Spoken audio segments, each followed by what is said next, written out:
Hello दोस्तों, कैसे हैं आप लोग। स्वागत है आप सभी लोगों का, आप सभी के अपने चैनल सपोर्टिंग आप फार्मेसी में।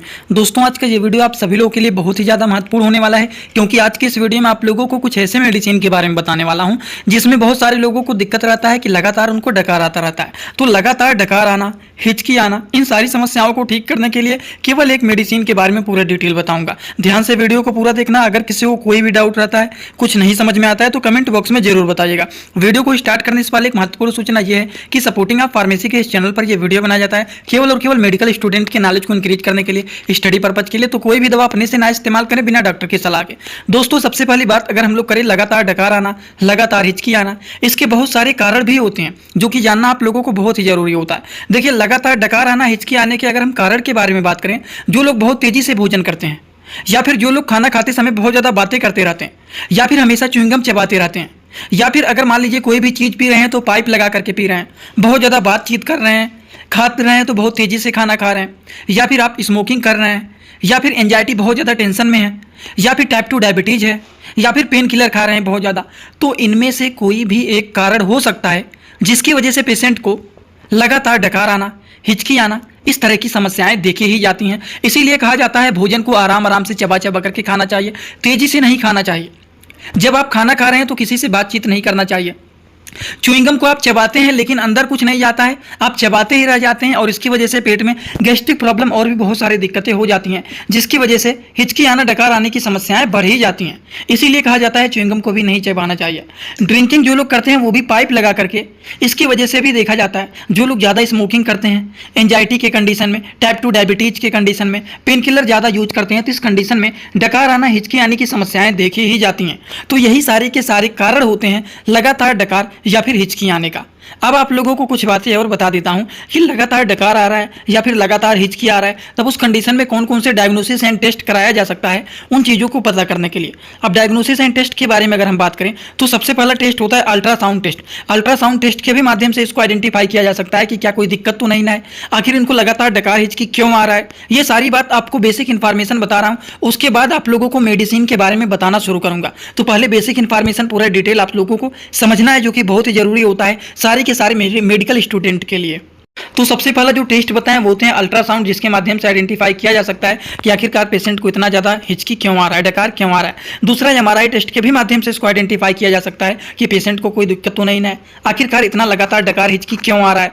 ये सारी चीज़ों को एमआरआई के भी माध्यम से आइडेंटिफाई किया जा सकता है। वहीं पर हम बात करें तो एक टेस्ट और होता है जिसको बोला जाता है hydrogen and methane test. Hydrogen and methane test के भी माध्यम से इसको आइडेंटिफाई किया जा सकता है कि आखिरकार पेशेंट को इतना ज़्यादा डकार या फिर इतना ज़्यादा हिचकी आ रहा है तो क्यों आ रहा है, इसके क्या कारण है, ये सारी चीज़ों का पता लगाया जा सकता है। समझ गए आप लोग एकदम अच्छे से। और एक टेस्ट होता है, ये होता है, 3 टेस्ट तो बता दिया हूँ, सारा बता दिया हूँ। हाइड्रोजन मीथेन टेस्ट हो गया, ये एमआरआई हो गया, अल्ट्रासाउंड हो गया। इनमें से किसी भी टेस्ट के माध्यम से इसको आइडेंटिफाई किया जा सकता है। अब लगातार डकार आना या फिर हिचकी आ रहा है तो उस कंडीशन में कुछ सेल्फ एक्सरसाइज भी आप करके उन सारी चीज़ों से ठीक कर सकते हैं, उन सारी चीज़ों से आराम पा सकते हैं। अब सेल्फ एक्सरसाइज क्या होता है, चलिए उसको जान लेते हैं, फिर दवा को समझते हैं। देखिए, सेल्फ एक्सरसाइज के बारे में बात करें तो एक एक्सरसाइज ये होता है, एक एक्सरसाइज ये होता है, इस तरह से लेट करके पेट को दबाया जाता है, कम से कम 5 मिनट तक इस तरह से रहना चाहिए। समझ गए। और एक एक्सरसाइज ये होता है जिसमें सर के नीचे और पैरों के बीच में तकिए को लगाया जाता है और इस पोजीशन में कम से कम 5 मिनट तक लेटा जाता है। समझ गए आप लोग। तो ये 2 से 3 तरह के एक्सरसाइज होते हैं जिसको करने से लगातार डकार आना, हिचकी आना, ये सारी प्रॉब्लम से छुटकारा पाया जा सकता है। आई होप आप लोगों को ये पूरी बात बताया हूं, अभी तक एकदम बेसिक इन्फॉर्मेशन आपको बताया हूं।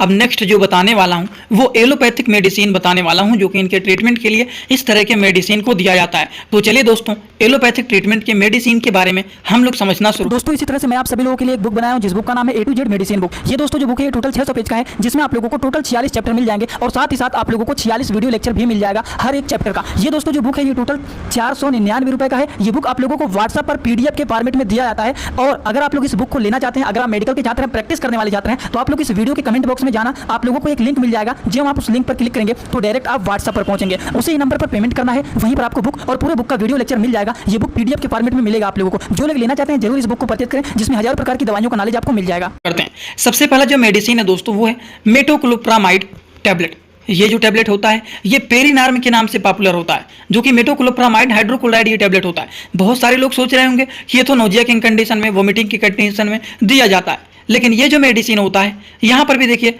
गैस्ट्रिक के कंडीशन में पेट में गैस बना हुआ है, जी मचलाना, उल्टी होना जैसी समस्याएं हो जाता है, तो पेट में गैस बना हुआ है, पेट फूला हुआ है, जी मचला रहा है, उल्टी हो रहा है, तो इस कंडीशन में भी तो लगातार डकार हिचकी की प्रॉब्लम क्रिएट हो जाते हैं।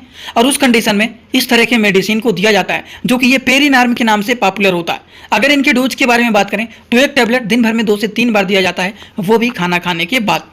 आई होप ये बात समझ में आ गया होगा। अगर मान लीजिए ये मेडिसिन नहीं देते हैं तो कुछ और भी मेडिसिन होते हैं, जैसे कि लिवोसल्पाइराइड टैबलेट। लिवोसल्पाइराइड टैबलेट जो होता है इसको भी एक टैबलेट दिन भर में 2 से 3 बार लिया जा सकता है, वो भी खाना खाने के बाद। According to the patient condition dose को डिसाइड किया जाता है कि दिन भर में 2 बार देना है कि 3 बार देना है, वो भी खाना खाने के बाद दिया जाता है, जो कि 25 mg के 25 mg के ये मेडिसिन होते हैं। इसी तरह से अगला जो मेडिसिन है वो है इटोपाइराइड टैबलेट।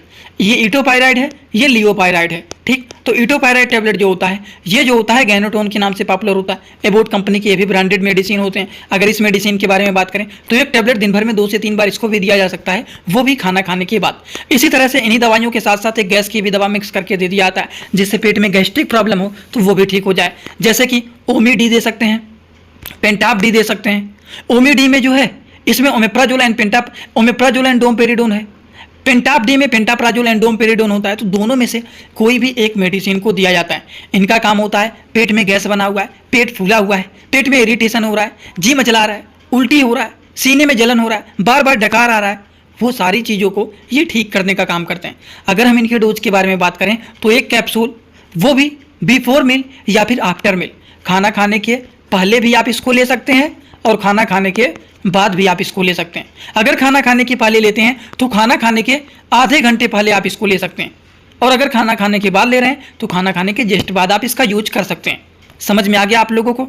तो यही सारे के सारे अलग अलग प्रकार के मेडिसिन होते हैं, और आई होप आप सभी लोगों को ये सारी बात एकदम अच्छे से समझ में आ गया होगा। और अगर मान लीजिए किसी को एंजाइटी हो गया है, बहुत ज़्यादा वो डिप्रेशन में है, उनको नींद नहीं लग रहा है, बहुत ज़्यादा चिंता में है, तब उस कंडीशन में सिडेटिव मेडिसिन को चलाया जाता है। जैसे कि सिडेटिव मेडिसिन भी जान लीजिए, सिडेटिव मेडिसिन में लोराजिपैम होता है, एलेप्राजोलम होता है, माइडाजोलम होता है, लोराजिपैम होता है। तो पैम लैम वाले मेडिसिन सिडेटिव मेडिसिन होते हैं।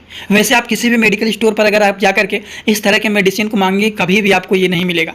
जब तक डॉक्टर इसको प्रिस्क्राइब नहीं करते हैं पेशेंट के कंडीशन को देख करके, तब तक कभी भी कोई भी लोग इसको नहीं देते हैं। ये नींद की दवा होता है। समझ में आ गया? तो इस तरह से मेडिसिन को चलाया जाता है। अगर आप लोगों को ये सारी बात अच्छे से समझ में आया हो तो आप सभी लोग सीधा सीधा आएंगे कमेंट बॉक्स में और अपना फीडबैक जरूर देना कि आज का ये वीडियो कैसा लगा। समझ में आया हो तो भी बताएं, जिनको नहीं समझ में आया वो भी एक कमेंट जरूर कर देना। तो चलिए आज का वीडियो यहीं पर होता है complete. Thanks for watching, like comment share and subscribe this channel.